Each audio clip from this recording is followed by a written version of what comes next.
Hello everyone, it's Jeff here with a new haircut, and I'm freshly shaved, so I actually look presentable for one of my videos for you all. Isn't that something? um, yeah, since my last video I got some time to listen to a bunch of records, and this is a Spin Zone video, so I've got 7 albums to show you that I've listened to and talk maybe a little bit about if I have a thought about them rattling around in my head. You never know. And yeah, we'll go from there. First up was the Russian Paul McCartney album that I showed a couple videos back. I misspoke about this album the first time I showed it. It's not a live album.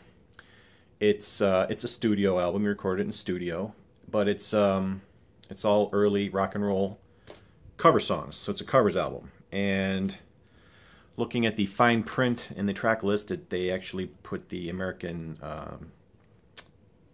words for the titles besides the Russian. So you get Kansas City, Lordy Miss Claudie, Lucille. What else? That's All Right Mama, stuff like that. The Midnight Special. And the cover is, the record is in very nice shape. It's probably like 180 gram. I know I showed this before. It's a very nice record. The cover is very flimsy. It's very thin. And it's more like a, it's like the type of cover for like a 12-inch single. You know how those covers are made of the thinner cardboard. Not that that makes any difference about anything, but the music itself is really good. Paul sounds very relaxed and laid back and loose, and it sounds like he's having fun, you know, just jamming with the boys to songs that inspired him. And yeah, it's a pretty good record.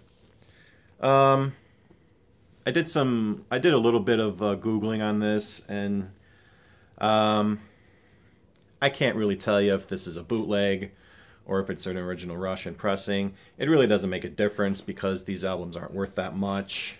I think in the beginning, when they were put out only in Russia and you had to get them as a bootleg in other parts of the world, the price was probably a bit higher, but since it's gotten wide release, it really doesn't matter anymore. This is a pretty cheap album, so, but it's fun to listen to. It's nice to hear Paul just cut loose and have fun. We all need to do that in life sometimes, don't we? I think so. So yeah, that was fun. That was a fun listen. And never let it be said that I don't like me some good yacht rock. So I got Seals and Crofts' Greatest Hits here. And I had this.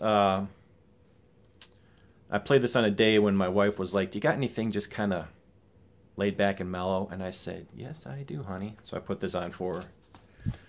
And of course, Seals and Crofts are purveyors of that smooth 70s yacht rock sound. And if you guys don't know what I'm talking about when I refer to it as yacht rock, go on YouTube and search out the series. I think it's like a 12-part series called Yacht Rock. It's funny. It's very cheaply done and kind of cheesy, but it's really funny. But anyway, Seals and Crofts were kind of like a band that were always like in the background. Like if I heard them on the radio, I'd be like, yeah, okay, da da da. Never really paid that much attention to it, but when I listened to this Greatest Hits, it kind of struck me how many hits they had and how good they were. So yeah, they had smooth harmonies, and yeah, they played like soft rock / yacht rock / dad rock, whatever you want to call it, but I like it. So no shame here. I'll spin this anytime. Seals and Crofts' Greatest Hits. It's good stuff. Now, from the Record Show video, I could not wait to play this. The Paul album and Seals and Crofts I'd listened to a couple days before I listened to the rest of these records that I'm going to show you. I listened to all these in the last probably 2 to 3 days. So I played Maggot Brain the same day I got it at the record show later that night. And wow, that's all I can say.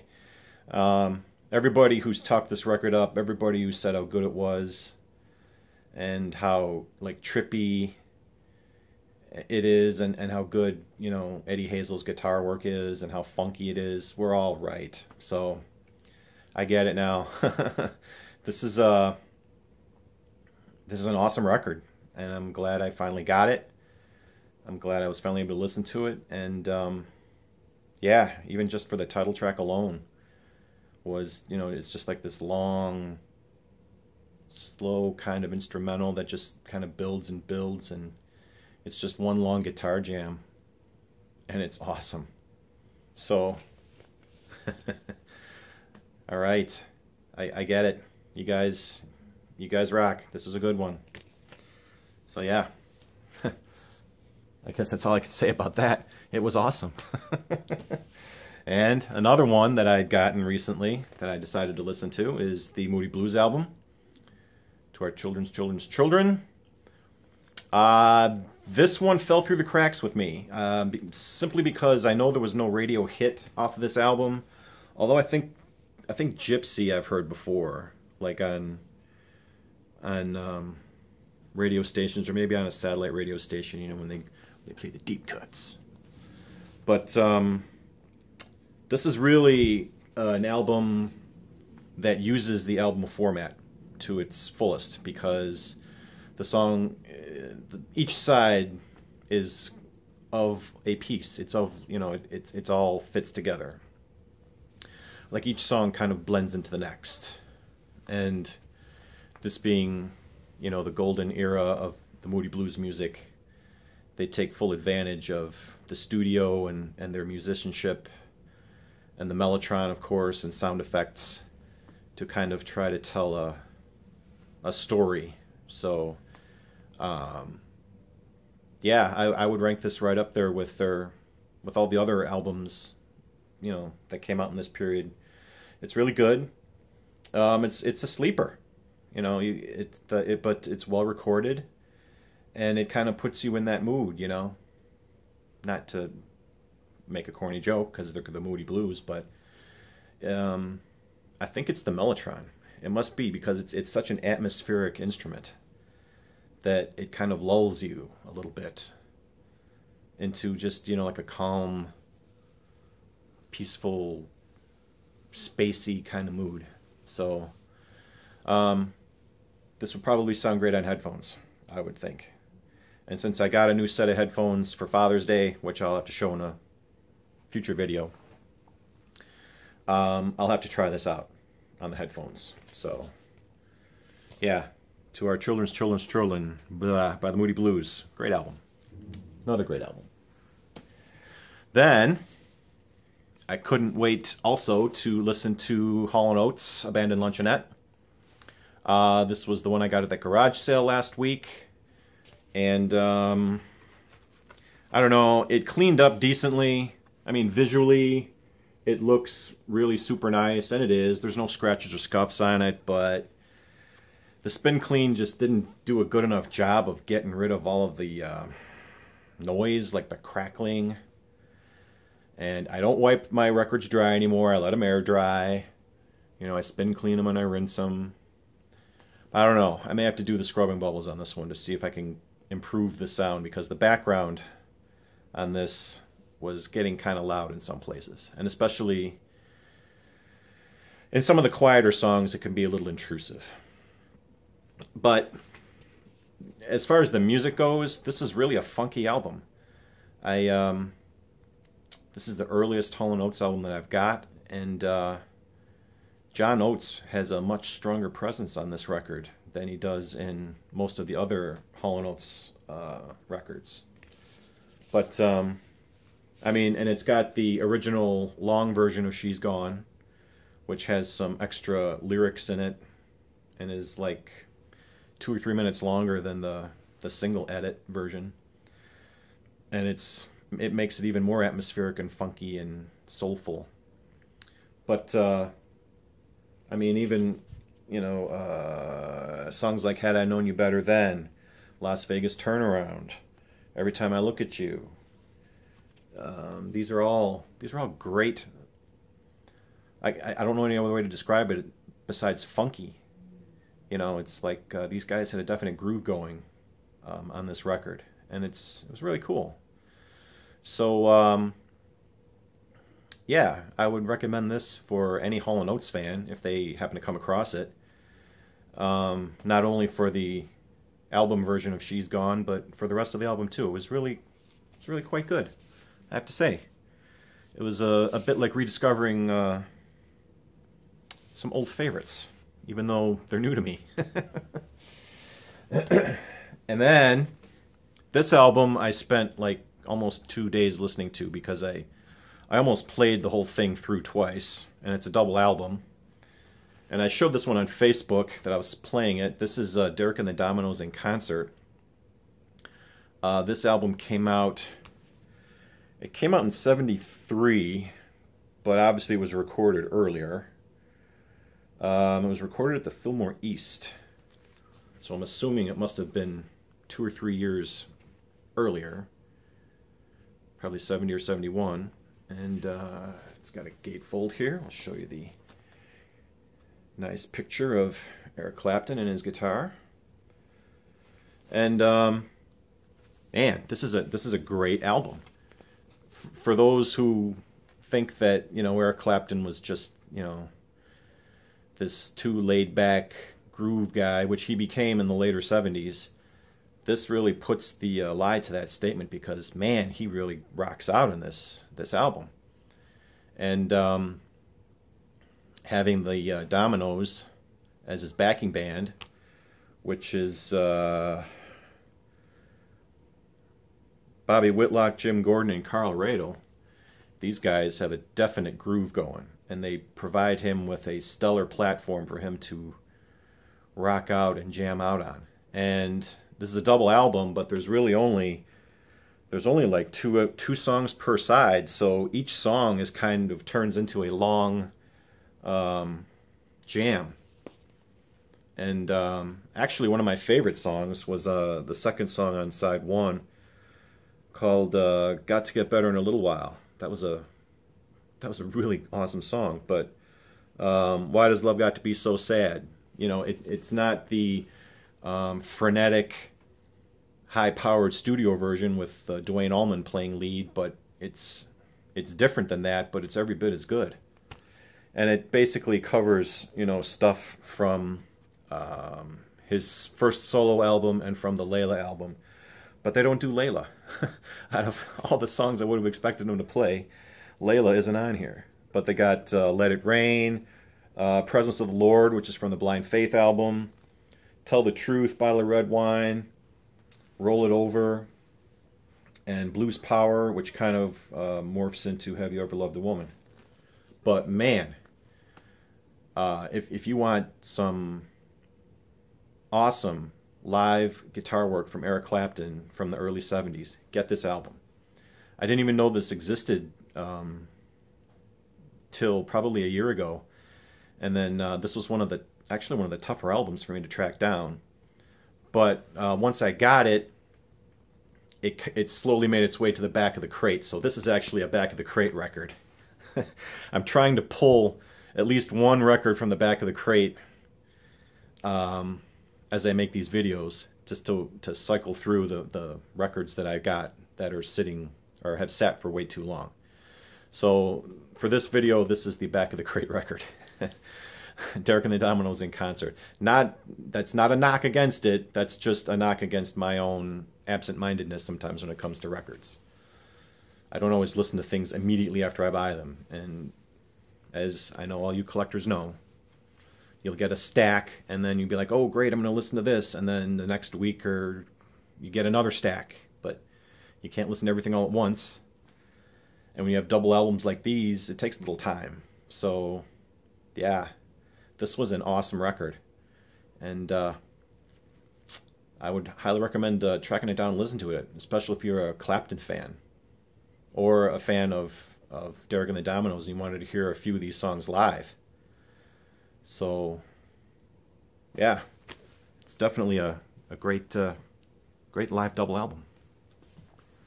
And finally, I listened to this one just before I set up to make this video. This is the next album in the Neil Young procession that I'm listening to. That's certainly an album cover, isn't it? This is American Stars and Bars, as you can see here. And yeah, this was the next album in line, I guess you could say. This came out in 1977. And my buddy from, junior high, that I've known since junior high. Haven't seen him in probably 25 years, though. But I bet you if we ever got back talking again, it would be like no time had passed, I'm sure. But my buddy Bob, who I knew from junior high and high school, lived with his grandparents, and they had, or his grandfather was a record collector, and he had a giant Seeburg jukebox in his basement, which I always thought was awesome. It had, you know, the big wide glass front on it, and the record player would move, you know, on a track and would stop at the record and flip it out and play it. Yeah, that was awesome. That was cool. He actually had, he had a 78 jukebox, which played 78s, and it was all made of wood. And that was pretty awesome too. But I digress. Anyway, my buddy Bob gave me this album along with Live Rust and Rust Never Sleeps. And he also gave me the copy, which I still own, of Song Remains the Same. And for a long time, that was the only Led Zeppelin album I had on vinyl, which I still have, and it still sounds good. But this album and the two Rust albums I lost when I split up with my ex years ago. I think she just packed the records up before I really had time to go through them and pick many of mine out. I got most of mine, but these got lost in the shuffle. So I had to end up rebuying this album and the other two, which you'll be seeing as time goes on here. So I haven't really listened to this album in probably since the 80s. I know Like a Hurricane is the big song off of this album, and it's easily one of his all-time best songs, if you ask me. Wow, yeah, it's just an epic guitar jam with Crazy Horse. But the rest of this album is really kind of strange. I think it was, I don't know how it's regarded amongst critics. I don't think it gets a lot of good press because it's kind of a hodgepodge record. I mean, side one is it's by Neil Young, Crazy Horse, and the Bullets. That's what it says in the inner sleeve here. And there's no track list on the cover, so I'm going off of what's on this sleeve. But side one is like this kind of country type album, not album, country songs.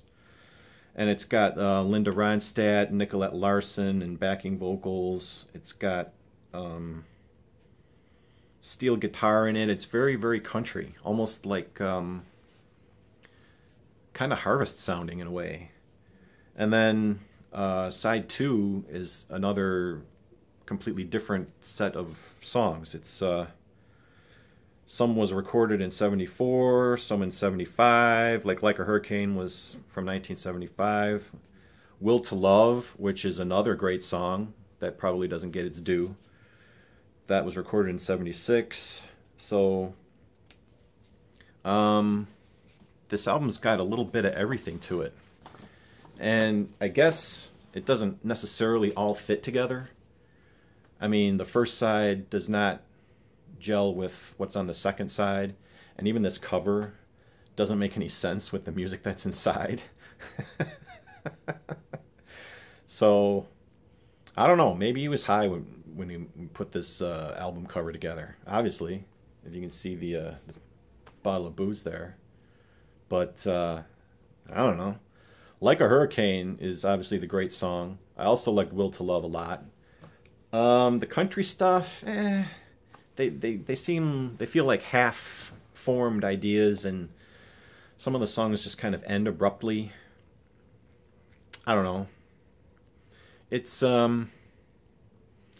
okay. It's probably not necessarily the album that I would reach for, unless I wanted to hear like a Hurricane or Will to Love. Those were the two great songs off of this record for me. They were my two favorites easily. And Will to Love must have been recorded in front of a fireplace, because you can hear the background crackling logs and all kinds of noises and stuff. I mean, he must have recorded it live in front of a fireplace, I guess. I really don't know. But it's kind of an odd album. It feels like he had all these songs just kind of laying around that didn't necessarily go together. But it was time to put out another album, and he just cobbled it together and made it into an album and put it out. I don't know. Especially after listening to the last one, the Hitchhiker album, which was really great.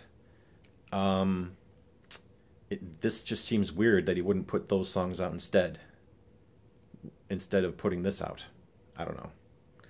I think, I don't know what the story was, but whatever the case may be, this is the next Neil album that I've listened to, which I just played probably for the first time in like 25, maybe 30 years. I don't know. But I'm still glad I have it. It's still a decent listen. It just isn't as unified as his other albums have been in the past. So there's that, I guess. Still glad to have it as part of my Neil Young collection, though. And there you have it. I'm going to cut it off here. I tried to keep it as short as I could. Still at 22 minutes, so if you made it to the end, thank you. And just a reminder, I'm still running a contest for my 300 subscribers and 300 subscriber contest. So you still have time to make a video and enter if you so choose. And yeah, that's about it. So I'm going to cut it off here. Thank you for watching, liking, and commenting, as usual. And I will see you all very soon. Peace.